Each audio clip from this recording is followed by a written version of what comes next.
नमस्कार दोस्तों, एक बार फिर से स्वागत है आप सभी का हमारे YouTube चैनल में। दोस्तों, आज की वीडियो में हम जानेंगे सकट चौथ व्रत करवा चौथ की तरह ही कठिन होता है। बस अंतर सिर्फ इतना है कि जहां करवा चौथ का उपवास महिला पति की लंबी आयु के लिए रखती हैं, तो वहीं सकट का व्रत संतान की लंबी उम्र के लिए रखा जाता है। ये व्रत हर साल जनवरी महीने में पड़ता है। इस साल सकट व्रत 17 जनवरी को पड़ रहा है। इस व्रत में भगवान गणेश और चंद्रदेव की पूजा की जाती है। महिलाएं सुबह से लेकर रात तक भूखी प्यासी रहकर इस व्रत को रखती हैं।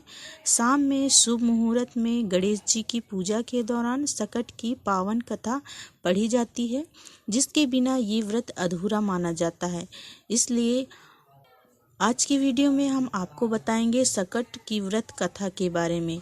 तो वीडियो में लास्ट तक बने रहिएगा और सकट व्रत की कथा को पूरा सुनिएगा। पौराणिक मान्यताओं के अनुसार एक नगर में एक साहूकार और एक साहूकारनी रहते थे। वे धार्मिक कार्यों को नहीं मानते थे, इस नाते उनकी कोई संतान नहीं थी। एक दिन साहूकारनी अपनी पड़ोसी के घर गई। उस दिन सकट चौथ व्रत था। वहाँ पड़ोसन सकट चौथ की पूजा करके कहानी सुना रही थी। साहूकारनी ने पड़ोसन से पूछा, ये तुम किसकी कथा कह रही हो?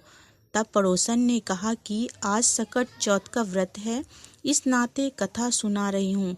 तब साहूकारनी बोली, इस व्रत को करने से क्या होता है? तब पड़ोसन ने उसे बताया कि इसे करने से अन्न धन सुहाग और पुत्र रत्न प्राप्ति होती है। साहूकारनी ने पूछा, यदि मेरा गर्व रह जाए तो मैं सवा सेर तिलकुट करूंगी और चौथ का व्रत करूंगी। भगवान गणेश की कृपा से साहूकारनी गर्भवती हो गई। फिर वो बोली कि मुझे लड़का हो जाए तो मैं 2.5 सेर तिलकुट करूंगी। कुछ दिन बाद उसे लड़का ही हुआ। इसके बाद साहूकारनी बोली कि हे चौथ भगवान, मेरे बेटे का विवाह हो जाए तो 5.25 सेर का तिलकुट करूंगी। कुछ वर्षों बाद उसके बेटे का विवाह भी तय हो गया और बेटा विवाह के लिए चल दिया, लेकिन उस साहूकारनी ने अब भी तिलकुट नहीं किया। साहूकारनी की इस लापरवाही से चौथ देव क्रोधित हो गए और उन्होंने उसके बेटे को फेरों से उठाकर पीपल के पेड़ पर बिठा दिया। सभी वर को खोजने लगे पर वो नहीं मिला।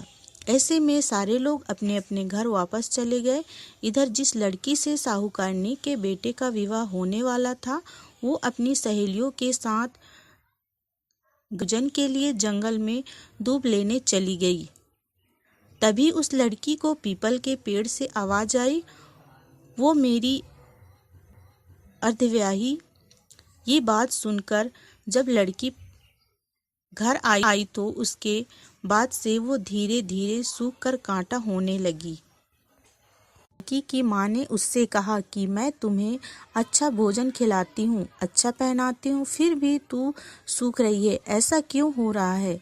तब लड़की बोली कि वो जब भी दूब लेने जंगल जाती है तो पीपल के पेड़ से किसी आदमी की आवाज़ आती है जो बोलता है कि ओ मेरी अर्धव्याही।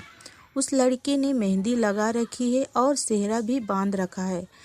तब उसकी माँ पीपल के पेड़ के पास गई और उसने देखा कि ये तो जमाई ही है। तब लड़की की माँ ने जमाई से कहा, यहाँ क्यों बैठे हो?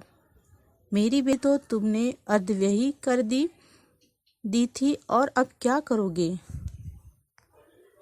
बेटा बोला, मेरी माँ ने चौथ का तिलकुट बोला था लेकिन उसने नहीं किया, इसलिए चौथ देवता ने नाराज होकर मुझे यहाँ बैठा दिया।